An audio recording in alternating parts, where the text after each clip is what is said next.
ಸಿಟಿಸಿಎನ್ ನ್ಯೂಸ್ಗೆ ಸ್ವಾಗತ. ನಾನು ನಿಮ್ಮ ಸ್ನೇಹರಾಜ್. ಇಂದಿನ ಮುಖ್ಯಾಂಶಗಳು. ಬೀದರ್ನಲ್ಲಿ ಮೊದಲ ಬಾರಿಗೆ ಮೊಹಮ್ಮದ್ ಗವಾನ್ ಐತಿಹಾಸಿಕ ಭವ್ಯ ನಾಟಕ. ಜುಲೈ 11ರಂದು ಅಬ್ದುಲ್ ರಹಮಾನ್ ಸಭಾಂಗಣದಲ್ಲಿ ಪ್ರದರ್ಶನ. ಡಾಕ್ಟರ್ ಅಬ್ದುಲ್ ಖದೀರ್. ಯುವ ವೈದ್ಯರ ಸೇವಾ ಮನೋಭಾವಕ್ಕೆ ಸಚಿವ ಯುಟಿ ಖಾದರ್ ಮೆಚ್ಚುಗೆ. ಗುಣಮಟ್ಟದ ಸಂಶೋಧನೆಗೆ ಸಂಖ್ಯಾಶಾಸ್ತ್ರೀಯ ಸಾಧನಗಳ ಶಕ್ತಿ. Professor BS Biradar. ಬಸವಲಿಂಗ ಪಟ್ಟದೇವರ ವಿರುದ್ಧ ಬೆದರಿಕೆ ಖಂಡನೆ. ಜುಲೈ 9ರಂದು ಬಸವೇಶ್ವರ ದೇವಸ್ಥಾನದಲ್ಲಿ ತುರ್ತು ಸಭೆ. ಬೀದರ್ನಲ್ಲಿ ಮೊದಲ ಬಾರಿಗೆ ಐತಿಹಾಸಿಕ ಮಹತ್ವ ಹೊಂದಿರುವ ಮೊಹಮ್ಮದ್ ಗವಾನ್ ಭವ್ಯ ನಾಟಕ ಪ್ರದರ್ಶನಕ್ಕೆ ವೇದಿಕೆ ಸಜ್ಜಾಗಿದೆ. ಶಾಹೀನ್ ಶಿಕ್ಷಣ ಸಂಸ್ಥೆ ಹಾಗೂ ಕಟ್ಪುತ್ಲಿಯ ಥಿಯೇಟರ್ ಗ್ರೂಪ್ ಬೆಂಗಳೂರಿನ ಸಂಯುಕ್ತ ಆಶ್ರಯದಲ್ಲಿ ಜುಲೈ 11ರಂದು ಈ ವಿಶೇಷ ನಾಟಕ ಪ್ರದರ್ಶನ ನಡೆಯಲಿದೆ. ಪರಸ್ಪರ ಪ್ರೀತಿ, ಸೌಹಾರ್ದ ಮತ್ತು ಸಾಂಸ್ಕೃತಿಕ ಪರಂಪರೆಗೆ ಹೆಸರಾದ ಬೀದರ್ ನಗರದಲ್ಲಿ ಇದೇ ಮೊದಲ ಬಾರಿಗೆ ಮೊಹಮ್ಮದ್ ಗವಾನ್ ಅವರ ಜೀವನಾಧಾರಿತ ಐತಿಹಾಸಿಕ ನಾಟಕ ಪ್ರದರ್ಶನ ನಡೆಯುತ್ತಿದೆ.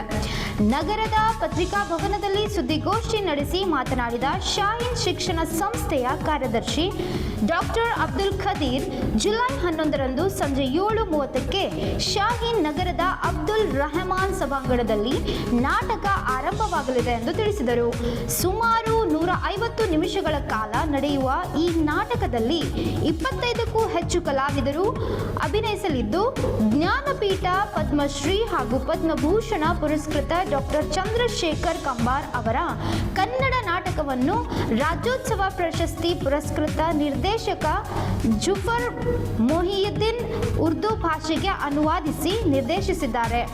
ಡಾಕ್ಟರ್ ಅಬ್ದುಲ್ ಖದೀರ್, ಬೀದರ್ ಜಿಲ್ಲೆಯ ಜನರು ಹೆಚ್ಚಿನ ಸಂಖ್ಯೆಯಲ್ಲಿ ಆಗಮಿಸಿ ಈ ಐತಿಹಾಸಿಕ ನಾಟಕವನ್ನು ಯಶಸ್ವಿಗೊಳಿಸಬೇಕು. ನಾಟಕವನ್ನು ದೇಶ ವಿದೇಶಗಳ ಪ್ರೇಕ್ಷಕರಿಗಾಗಿ ಅಂತರ್ಜಾಲದ ಮೂಲಕ ನೇರ ಪ್ರಸಾರವು ಮಾಡಲಾಗುತ್ತದೆ.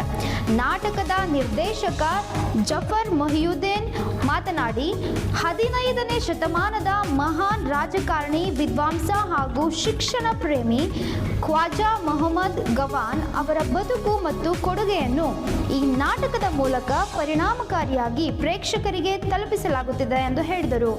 ಬೀದರ್ನ ಐತಿಹಾಸಿಕ ಮದರಸಾ ಇಂದಿಗೂ ಮೊಹಮ್ಮದ್ ಗವಾನ್ ಅವರ ವೈಭವದ ಸಂಕೇತವಾಗಿದ್ದು, ಈ ನಾಟಕ ಆ ಐತಿಹಾಸಿಕ ಪರಂಪರೆಯನ್ನು ಮತ್ತಷ್ಟು ಜೀವಂತಗೊಳಿಸಲಿದೆ ಎಂಬ ಅಭಿಪ್ರಾಯ ವ್ಯಕ್ತವಾಯಿತು.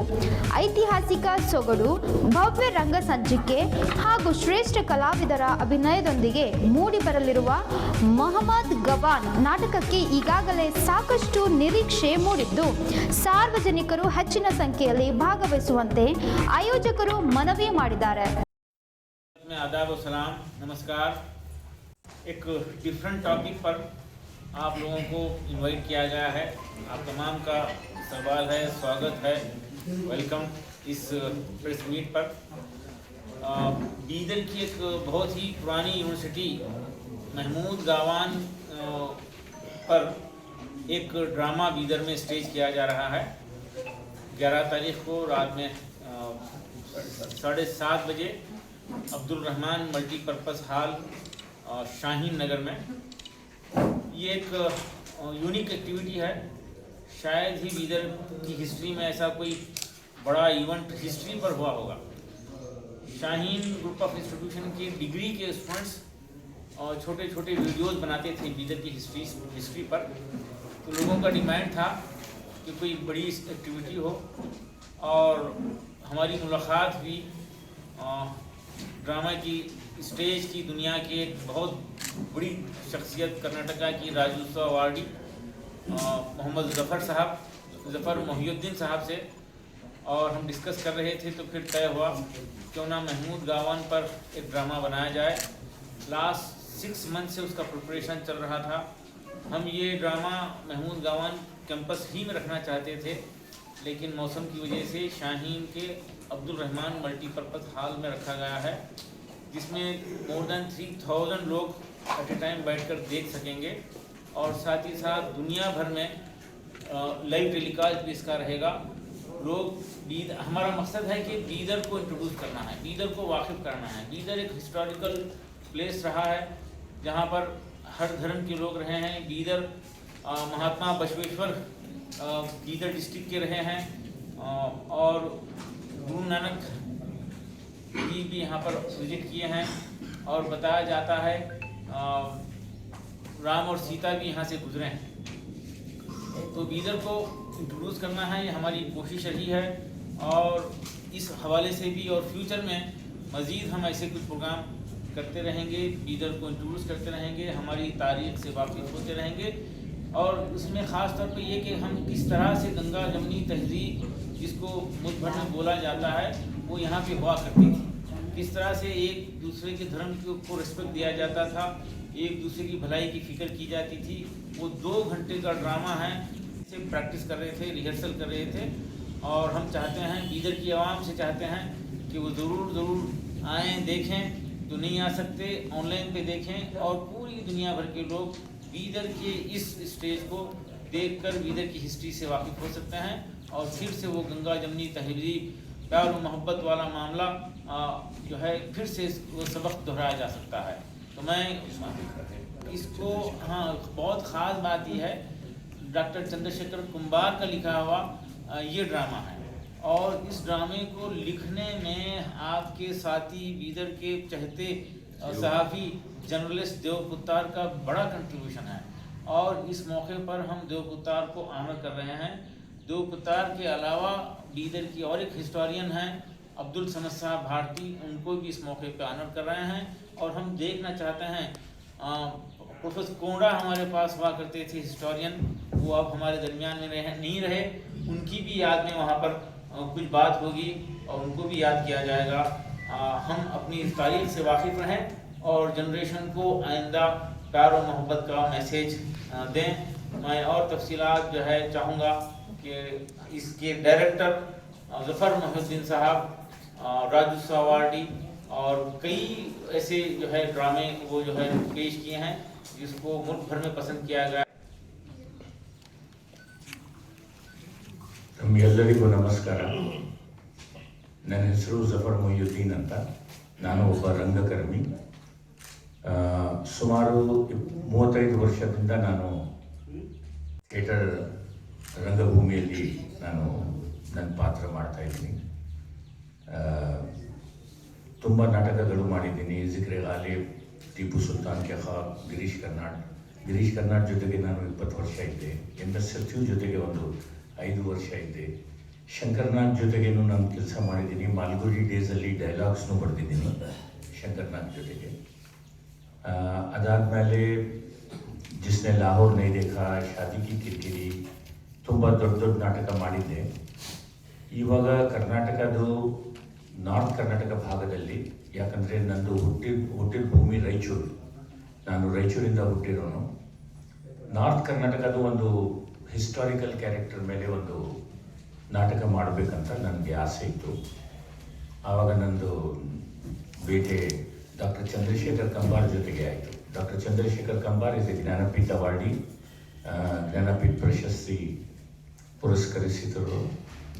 ತಮ್ಮೆಲ್ಲರಿಗೂ ಗೊತ್ತಿದೆ ಅವರ ಬಗ್ಗೆ. ಅವರು ಪದ್ಮಭೂಷಣ್ಣು. ಅವರು ಮೆಹಮೂದ್ ಗಾಮ ಮೇಲೆ ಒಂದು ಒಳ್ಳೆಯ ನಾಟಕ ಬರೆದಿದ್ದಾರೆ ಕನ್ನಡದಲ್ಲಿ. ನನಗೆ ಆ ನಾಟಕ ಬಹಳ ಇಷ್ಟ ಆಯಿತು.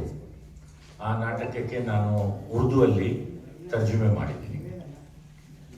ಮಾಹಿರ್ ಮನ್ಸೂರ್ನು ನಮ್ಮ ಜೊತೆಗೆ ಉರ್ದುವಲ್ಲಿ ತರ್ಜುಮೆ ಮಾಡಿದ್ದಾರೆ. ನಾನು ಅದು ಡೈಲಾಗ್ಸ್ ಎಲ್ಲ ಉರ್ದುವಲ್ಲಿ ಮಾಡಿದೆ. ನಾನು ಕಂಬಾರ್ ಜೊತೆಗೆ ಕೂತ್ಕೊಂಡು ಒಂದು 6 ತಿಂಗಳ ನಾವು ರಿಹರ್ಸಲ್ಸ್ ಮಾಡಿದ ಮೇಲೆ ನಾವು ಈ ನಾಟಕ ಮೆಹಮೂದ್ ಗಾಮ ಮಾಡ್ತಾ ಇದ್ದೀವಿ. ನಾಟಕ ಮಾಡಬೇಕಂದ್ರೆ ಒಂದು ಸ್ಪಾನ್ಸರ್ ಸಿಗಬೇಕಾಗಿತ್ತು ನಮಗೆ. ನಾನು ಹದೀರ್ ಸಾಹೇಬ್ರ ಜೊತೆಗೆ ಮಾತಾಡಿದೆ. ಅವರು ನನಗೆ ಇಲ್ಲಿ ಸನ್ಮಾನ ಕೊಟ್ಟರು. ನನಗೆ ರಾಜ್ಯೋತ್ಸವ ಅವಾರ್ಡ್ 2025 ನವಂಬರಲ್ಲಿ ಸಿಕ್ಕಿರುವಾಗ ಇಲ್ಲಿ ಬಂದಿದೆ. ನಾನು ಹೇಳಿದೆ, ಒಂದು ಒಳ್ಳೆಯ ಸಬ್ಜೆಕ್ಟ್ ಇದೆ ಸರ್, ಮೆಹಮೂದ್ ಗಾಮದು, ಚಂದ್ರಶೇಖರ್ ಕಂಬಾರ್ ಅವರು ಬರೆದಿರೋದು. ಬೀದರ್ ನಗರದಲ್ಲಿ ನೂತನವಾಗಿ ಆರಂಭವಾದ ಪೀಪಲ್ಸ್ ಹೀಲಿಂಗ್ ಟ್ರೀ ಆಸ್ಪತ್ರೆಗೆ ಚಾಲನೆ ನೀಡಿ ಅವರು ಮಾತನಾಡಿದರು. ಬೀದರ್ ನಗರದಲ್ಲಿ ನೂತನವಾಗಿ ಆರಂಭಿಸಿದ ಹೀಲಿಂಗ್ ಟ್ರೀ ಆಸ್ಪತ್ರೆಯನ್ನು ಮಂಗಳವಾರ ಆರೋಗ್ಯ ಮತ್ತು ಕುಟುಂಬ ಕಲ್ಯಾಣ ಸಚಿವ UT ಖಾದರ್ ರಿಬ್ಬನ್ ಕತ್ತರಿಸುವ ಮೂಲಕ ಉದ್ಘಾಟಿಸಿದ್ದಾರೆ.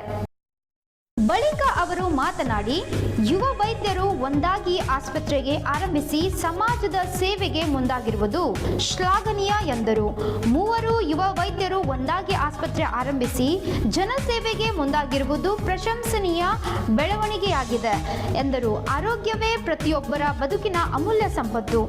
ವೈದ್ಯರು ರೋಗಿಗಳ ಬಗ್ಗೆ ಕಾಳಜಿ ವಹಿಸಿ ಸೂಕ್ತ ಸಮಯದಲ್ಲಿ ಚಿಕಿತ್ಸೆ ನೀಡಿ ಆರೋಗ್ಯವಂತ ಸಮಾಜ ನಿರ್ಮಾಣಕ್ಕೆ ಕೈಜೋಡಿಸಬೇಕು ಎಂದು ಕರೆ ನೀಡಿದರು.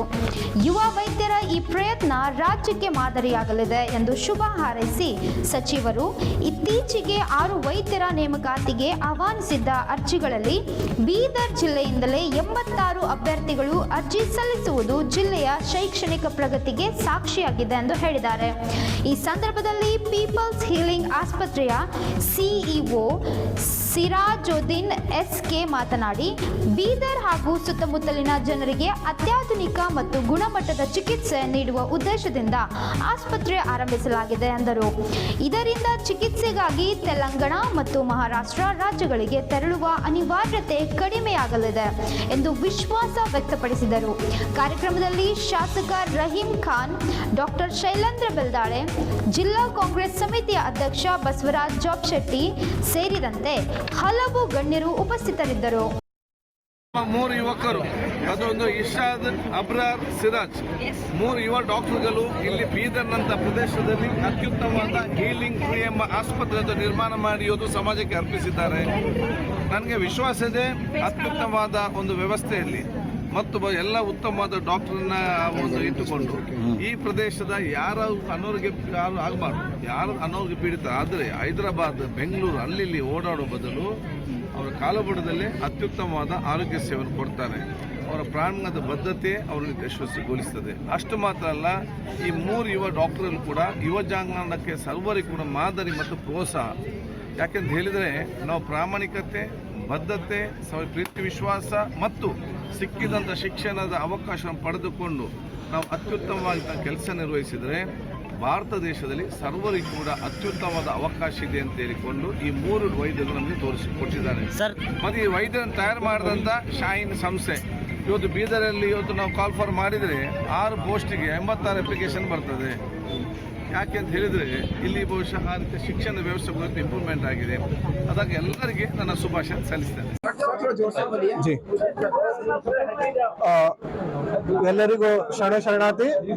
ನಾನು ಸಿರಾಜುದ್ದೀನ್, ಸಿಒ ಹೀಲಿಂಗ್ ಟ್ರೀ ಆಸ್ಪತ್ರೆಯಿಂದ.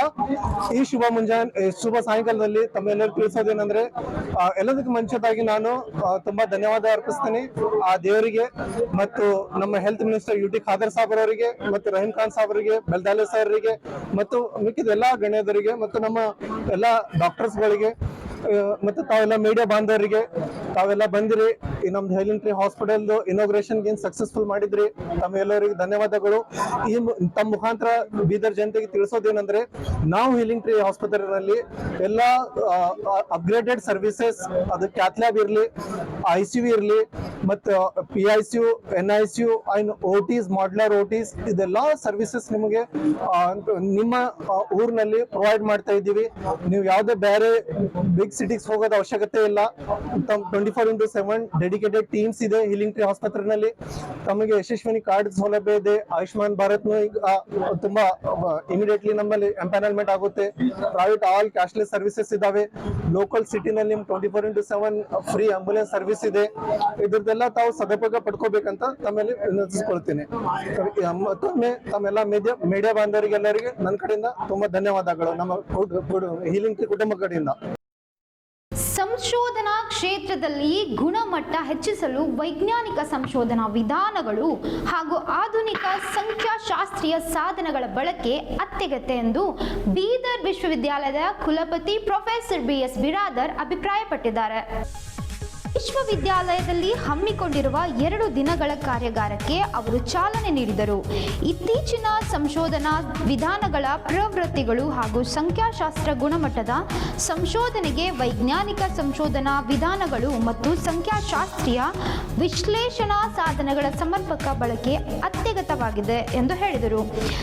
ಜಾಗತಿಕ ಶೈಕ್ಷಣಿಕ ಸ್ಪರ್ಧೆಯ ಯುಗದಲ್ಲಿ ಸಂಶೋಧಕರು ನವೀನ ತಂತ್ರಜ್ಞಾನ ಹಾಗೂ ಆಧುನಿಕ ಸಂಖ್ಯಾಶಾಸ್ತ್ರೀಯ ತಂತ್ರಾಂಶ ತಂತ್ರಾಂಶಗಳ ಜ್ಞಾನವನ್ನು ಅಳವಡಿಸಿಕೊಳ್ಳುವುದು ಕಾಲದ ಅಗತ್ಯ ಎಂದು ತಿಳಿಸಿದರು. ಕಾರ್ಯಾಗಾರದ ಸಂಯೋಜಕ ಡಾಕ್ಟರ್ ಅಂಬರೀಶ್ ವೀರನಾಯಕ್ ಕಾರ್ಯಾಗಾರದ ಉದ್ದೇಶ ಹಾಗೂ 2 ದಿನಗಳ ಕಾರ್ಯಕ್ರಮಗಳ ರೂಪರೇಖೆಯನ್ನು ವಿವರಿಸಿದರು. ಕಾರ್ಯಕ್ರಮದಲ್ಲಿ ವಿಜ್ಞಾನ ನಿಕಾಯದ ಡೀನ್ ಡಾಕ್ಟರ್ ರವೀಂದ್ರನಾಥ್ ಗಬಾಡಿ, ವಾಣಿಜ್ಯ ನಿಕಾಯದ ಡೀನ್ ಡಾಕ್ಟರ್ ಶರಣಪ್ಪ ಮಲಗೊಂಡ್ ಸೇರಿದಂತೆ ವಿವಿಧ ಕಾಲೇಜುಗಳ ಅಧ್ಯಾಪಕರು, ಸಂಶೋಧನಾ ವಿದ್ಯಾರ್ಥಿಗಳು ಹಾಗೂ ಸ್ನಾತಕೋತ್ತರ ವಿದ್ಯಾರ್ಥಿಗಳು ಭಾಗವಹಿಸಿದ್ದರು. ಬಸವ ಕಲ್ಯಾಣ ಅನುಭವ ಮಂಟಪದ ಅಧ್ಯಕ್ಷ ನಾಡೋಜ ಡಾಕ್ಟರ್ ಬಸವಲಿಂಗ ಪಟ್ಟದೇವರಿಗೆ ಘೇರಾವ್ ಮಾಡುವುದಾಗಿ ಬೆದರಿಕೆ ಹಾಕಿರುವ ಘಟನೆ ಖಂಡಿಸಿ ಬೀದರ್ನಲ್ಲಿ ಜುಲೈ 9ರಂದು ತುರ್ತು ಸಭೆ ಕರೆಯಲಾಗಿದೆ. ಬಸವ ಕಲ್ಯಾಣ ಅನುಭವ ಮಂಟಪದ ಅಧ್ಯಕ್ಷ ನಾಡೋಜ ಡಾಕ್ಟರ್ ಬಸವಲಿಂಗ ಪಟ್ಟದೇವರ ವಿರುದ್ಧ ಕೆಲ ಕಿಡಿಗೇಡಿಗಳು ಘೇರಾವ್ ಮಾಡುವುದಾಗಿ ಬೆದರಿಕೆ ಹಾಕಿರುವುದನ್ನು ಖಂಡಿಸಿ ಹಾಗೂ ತಪ್ಪಿತಸ್ಥರ ವಿರುದ್ಧ ಕಾನೂನು ಕ್ರಮ ಕೈಗೊಳ್ಳುವಂತೆ ಒತ್ತಾಯಿಸಿ ಜುಲೈ 9ರಂದು ಸಂಜೆ 5 ಗಂಟೆಗೆ ಬೀದರ್ ನಗರದ ಗಾಂಧಿಗಂಜ್ನ ಬಸವೇಶ್ವರ ದೇವಸ್ಥಾನದಲ್ಲಿ ತುರ್ತು ಸಭೆ ಆಯೋಜಿಸಲಾಗಿದೆ. ಈ ಕುರಿತು ಜಾಗತಿಕ ಲಿಂಗಾಯತ್ ಮಹಾಸಭೆ ಜಿಲ್ಲಾ ಘಟಕದ ಅಧ್ಯಕ್ಷ ಬಸವರಾಜ್ ಧನ್ನೂರ್ ಪ್ರಕಟಣೆ ಮೂಲಕ ಮಾಹಿತಿ ನೀಡಿದ್ದಾರೆ. ಮುಖಂಡರು ಹಾಗೂ ಬಸವ ಅನುಯಾಯಿಗಳು ಹೆಚ್ಚಿನ ಸಂಖ್ಯೆಯಲ್ಲಿ ಸಭೆಯಲ್ಲಿ ಭಾಗವಹಿಸಿ ತಮ್ಮ ಸಲಹೆ ಸೂಚನೆಗಳನ್ನು ನೀಡುವಂತೆ ಅವರು ಮನವಿ ಮಾಡಿದ್ದಾರೆ. ಬಸವಲಿಂಗ ಪಟ್ಟದೇವರಿಗೆ ವ್ಯಕ್ತವಾಗಿರುವ ಬೆದರಿಕೆ ಹಿನ್ನೆಲೆ ನಡೆಯಲಿದ್ದು ಈ ತುರ್ತು ಸಭೆಯಲ್ಲಿ ಮುಂದಿನ ಹೋರಾಟದ ರೂಪುರೇಷೆ ಹಾಗೂ ಕಾನೂನು ಕ್ರಮ ಕುರಿತು ಮಹತ್ವದ ನಿರ್ಧಾರಗಳು ಕೈಗೊಳ್ಳುವ ಸಾಧ್ಯತೆ ಇದೆ ಎಂದು ತಿಳಿಸಿದ್ದಾರೆ. ಇಂದಿನ ವಾರ್ತಾ ಪ್ರಸಾರ ಮುಕ್ತಾಯವಾಯಿತು. ಮುಂದಿನ ವಾರ್ತೆಗಳೊಂದಿಗೆ ಮತ್ತೆ ಭೇಟಿಯಾಗೋಣ. ಧನ್ಯವಾದಗಳು.